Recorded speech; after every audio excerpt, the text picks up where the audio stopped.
বিজ্ঞান ও প্রযুক্তি উদ্ভাবনী সমৃদ্ধ এই প্রতিপাদ্যকে সামনে রেখে যশোরে 2 দিনব্যাপী বিজ্ঞান মেলা অনুষ্ঠিত হয়েছে। মেলায় 54টি প্রকল্প নিয়ে বিভিন্ন শিক্ষা প্রতিষ্ঠানের শিক্ষার্থী ও উদ্ভাবকরা অংশ নেয়, যার মধ্যে সবাইকে মুগ্ধ করেছে অটোআই স্মার্ট কার প্রজেক্টটি। যশোর জেলার চৌগাছা মডেল মাধ্যমিক বিদ্যালয়ের 10ম শ্রেণীর শিক্ষার্থী আকিমুল ইসলাম রিফাত নিজের মেধা কাজে লাগিয়ে প্রায় 4 থেকে 5 মাস পরিশ্রম করে এই গাড়ি বানিয়েছেন। গাড়ি তৈরিতে খরচ হয়েছে প্রায় 80,000 টাকা। প্রদর্শনী শেষে রিফাত বন্ধুদের সাথে নিয়ে সেই গাড়ি চড়ে বেরিয়েছেন শহরের দোরাটানা কোর্টমোড় এলাকায়। রিফাতের এই উদ্ভাবনে বিস্মিত অনেক দর্শনার্থী। সাধারণ একটা গাড়িতে অনেক কিছু করতে অনেক বড় হলে অনেক কিছু করা সম্ভব হবে, আরো অনেক কিছু করা সম্ভব।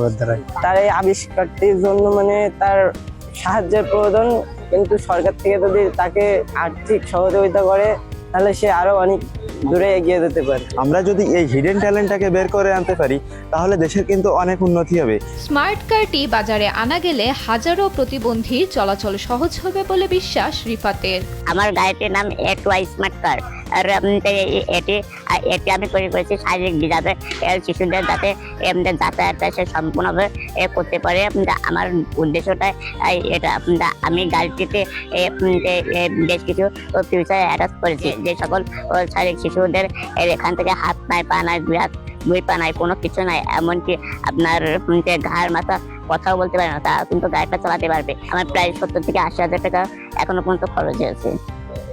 আর সামনে আরো এর পরিকল্পনা আছে, আরো অনেকগুলো খরচ হবে। আমি চাই যে প্রত্যেকটা শিশুর জন্য এটা ব্যবহারের উপযোগী করা হয়। সমাজের বিত্তবানদের সহযোগিতা পেলে ছেলের উদ্ভাবনের বিষয়ে আশাবাদী তার দিনমজুর বাবা আবু খায়ের।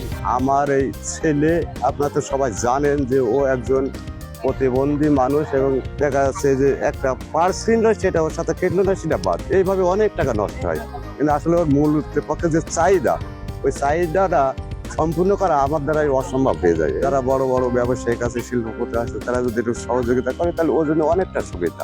শারীরিক প্রতিবন্ধকতাকে পেছনে ফেলে মেধাবী স্বাক্ষর রাখছে রিফাত। রিফাত আমার স্কুলের 10ম শ্রেণীর একজন মেধাবী ছাত্র। সবার দোয়া কামনা করি যাতে রিফাত আরো উত্তরোত্তর আরো সাফল্য অর্জন করে। যদিও সে একজন প্রতিবন্ধী শিশু, আমরা চাই সমাজ তার দিকে সহযোগিতার হাত বাড়িয়ে তার আবিষ্কারকে আরো সামনের দিকে এগিয়ে নিয়ে যাক। শারীরিক প্রতিবন্ধকতাকে বৃদ্ধা আঙ্গুলি দেখিয়ে রিফাত প্রমাণ করেছে মানুষের ইচ্ছাশক্তির কাছে কোনো বাধাই টিকতে পারে না। নিউজ ডেস্ক, দেশ টিভি।